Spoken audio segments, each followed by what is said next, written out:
What is going on, guys? Snickel here, and today I have another Platinum Trophy video for you guys. Today I'm going to be getting the Platinum Trophy in Hot Shots Golf on the PlayStation 5. Now, the last trophy that I do have to get is Holey Smokes, which is to get a hole-in-one on a regular course. Now, you can get this trophy in the practice mode along with a bunch of other trophies in the game, so you can actually set the course up and the wind speed and everything is specifically to how you want to do it, which does make it a little bit easier to get. But with all of that being said, the game is fairly fun to play through and can kind of be difficult with another trophy.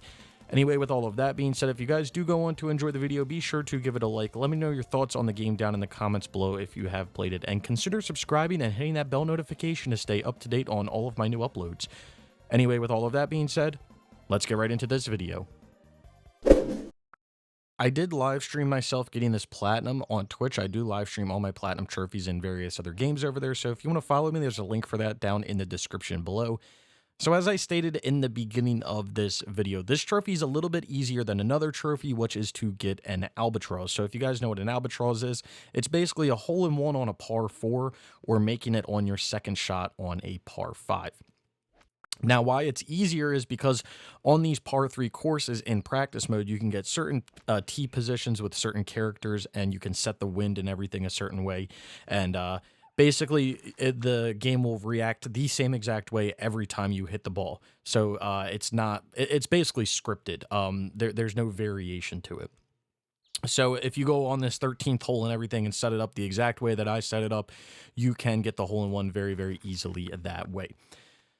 Now, what you're seeing that I'm doing right now, if you guys have not played this, this is part of the PlayStation Classics on the PlayStation Plus, or you can buy it, individually. But what you can do on these PlayStation Classic games is you can, pause the game using a certain mode, and it'll allow you to change things like visual settings and audio and stuff like that. But another thing you can do is it allows you to rewind. So that makes it extremely useful for a game like this, because if you hit a bad shot, you can just rewind and redo your shot, which makes it a lot easier when you're playing the versus modes and you're trying to do things like this, because you don't have to, keep retrying or stuff like that each hole. You can just rewind it and set it up. So that does make the game a lot easier if you do end up using that feature. I will consider it a feature because it's just part of the, I guess, emulator that they use for these games.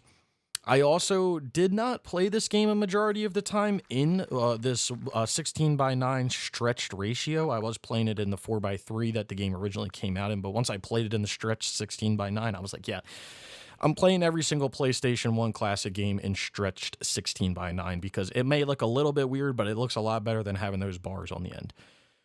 So you're probably wondering what I'm doing here. So, again, for the hole-in-one trophy, you can set up specific holes. So I guess before I talk about that, let's talk about the albatross. So why the albatross is so much harder is because you can set up the course to be in certain conditions, but you have to hit your drive in very specific areas, and then you have to hit your second shot in other specific areas. And it just comes down to luck at the end of the day. So that one's a little bit more annoying than getting the hole-in-one, but all in all, they're both kind of pretty frustrating to do.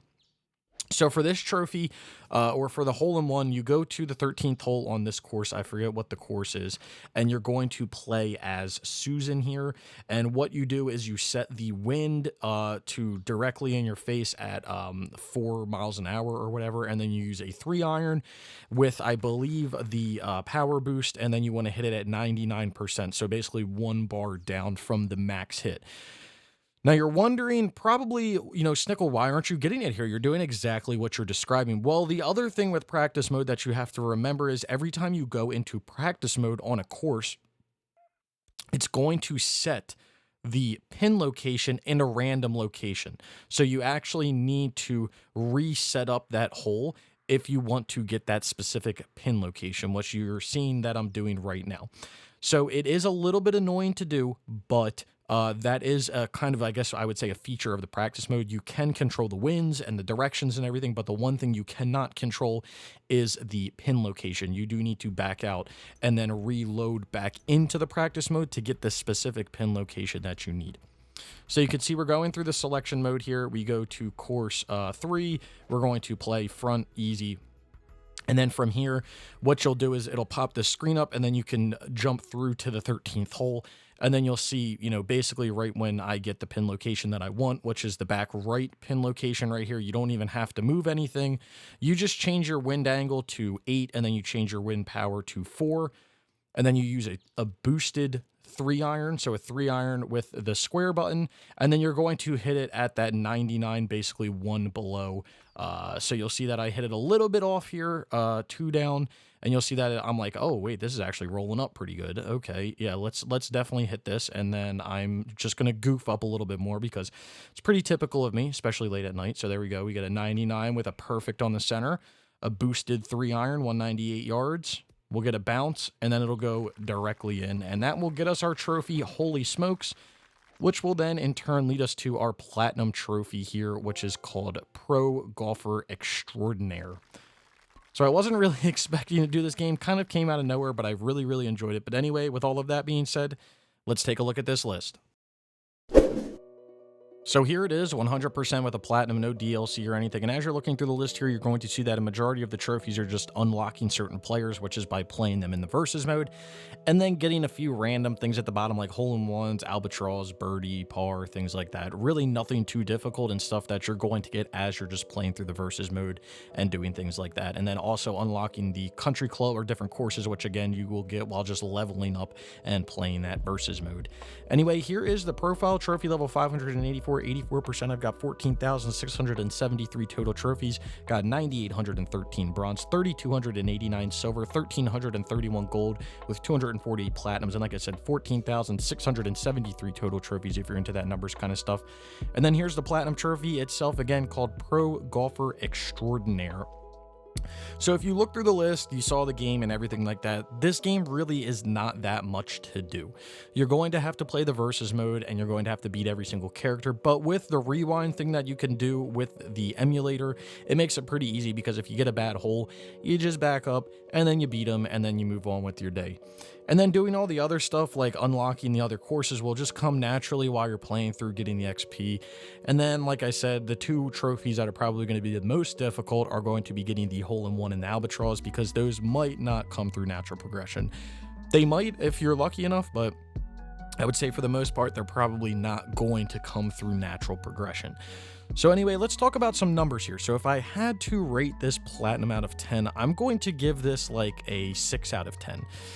And the reason I'm going to give it a 6 out of 10 is mainly for those 2 trophies that I discussed with the hole-in-one and the albatross. Mainly the albatross, because that is the one that you cannot really set up and you cannot really get easily.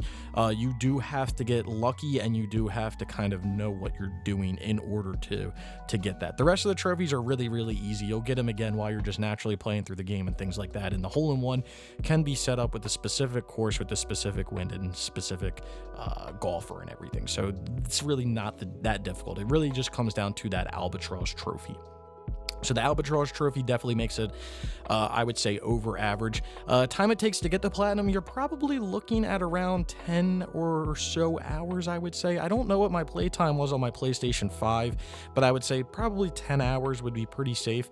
You're probably looking at like 30 minutes or so in order to beat every single versus character. It is kind of annoying playing the versus characters because they do require you to actually watch them hit the ball. It's not just something where you just play through and then, you're done in a few minutes. It does take a pretty significant amount of time in order to play through those versus characters, and you also can't fast forward your hits, so that does take a little bit of time as well. So 6 out of 10, probably like 10 to 15 hours. I would say 15 definitely on the higher side. If you're into golf games, definitely pick it up. If you're not into golf games, you could also pick it up. It's really not that difficult to play through in platinum. It just comes down to timing to hit the button for the power and the accuracy and everything like that. And like I said, with the emulation, you get to use the rewind feature, so it does make it a little bit easier. Anyway, I hope you guys did enjoy the video. If you did, be sure to leave a like. Let me know your thoughts on the game down in the comments below if you've played it or anything like that. And down in the description below, you'll find links to all types of stuff, my Twitter, my Twitch, all the platinums that I've gotten, other videos like this over the years that I've been trophy hunting. So if you want to go check any of that stuff out, I would greatly, greatly appreciate it. Again, like I said, if you did enjoy the video, be sure to leave a like. If you've made it this far and you haven't subscribed, consider subscribing for more trophy content like this. And I hope to see you all around sometime soon.